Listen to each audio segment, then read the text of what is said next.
يا هلا ومرحبا حبايبي المشاهدين. اليوم وياكم من داخل متنزه السندباد لاند، حيث تقام أول أيام هذا الحدث المهم، ألا وهو الملتقى السياحي العراقي في دورته السادسة. هذا الملتقى الذي تنظمه شركة المسل للسياحة والسفر وبرعاية وزارة الثقافة والسياحة العراقية، وبمشاركة الكثير من الدول المهتمة في مجال السياحة والسفر، ومن أبرزها دولة كازاخستان. للتعرف أكثر عن مزايا الدولة خليكم ويانا.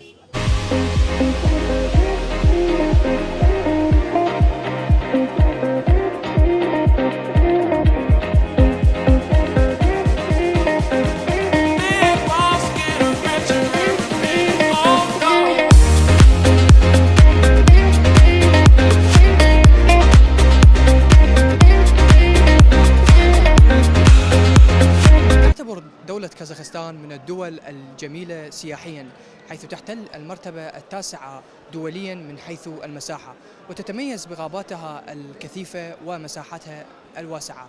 وتعتبر أستانا هي عاصمة الدولة الكازاخية المعروفة سابقاً باسم نور سلطان. مستمرين وياكم حبايبي المشاهدين في هذه التغطية المميزة، خليكم ويانا. مرحبا، زيارة اليوم وفرصة سعيدة أنه نلتقي بالأخوة من دولة كازاخستان. حقيقة أكيد هي دولة معرفة عندنا، وإحنا نطمح أنه تكون هنالك أواصر تعاون، وسعيدين اليوم أنه عرفنا راح يفتحون مكتب للطيران. خطوة ممتازة، ونحاول أنه نعزز هذه الخطوة نرتب تعاون بيننا وبين حكومة كازاخستان، وإحنا نرحب بسعادة القنصل، وإن شاء الله إحنا حاضرين لأي مساعدة. شكرا جزيلا.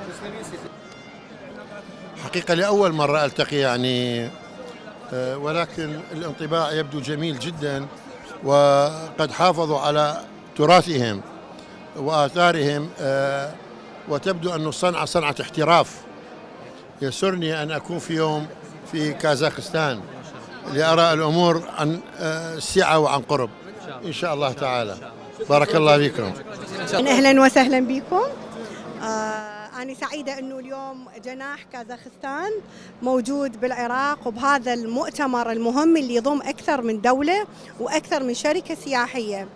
بالتأكيد أنه هم لما دخلوا إلى العراق راح يشوفون أكو إقبال كبير، لأنه الشعب العراقي تواق للسياحة، هو حضاري، هو تراثي، فأكيد يحب البلدان اللي بيها حضارة وبيها تراث. أهلا وسهلا بكم، وأكيد حكومتنا راح توفر لكم كل التسهيلات حتى يكون تبادل حقيقي بالثقافة، مو فقط بالسياحة، ثقافات العراق وثقافات كازاخستان.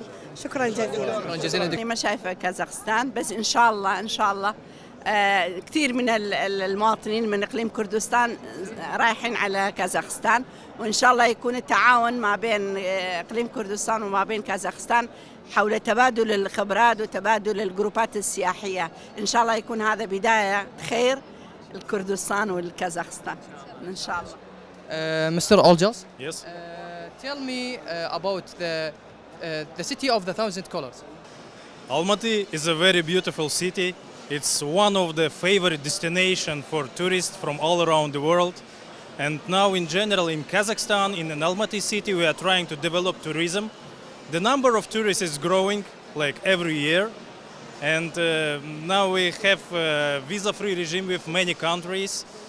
And government is making a lot to develop industry and tourism infrastructure. And there are so many things to try, especially the very beautiful nature. Yeah, beautiful landscapes, and you will enjoy that I'm sure. Yeah, and you can try the old historical tourism in Kazakhstan. There are very beautiful city, Turkestan, and with a lot of museums and mosques. And this is the cradle of the Turkic civilization of all nomad people. Like this year we will have the Games of Nomad, like international festival in Kazakhstan. And in general, like you can enjoy very diverse nature of Kazakhstan: mountains, lakes, beautiful cities, Astana, of course, and you can go to Caspian Sea and even to the Baikonur, where you can see how the rockets launch to space. So we welcome tourists from Iraq, from Middle East, from all around the world, and we will be happy to have you in Kazakhstan and in Almaty especially. Yeah, thank you very much. Thank you Mr. Oljas. Thank you very much.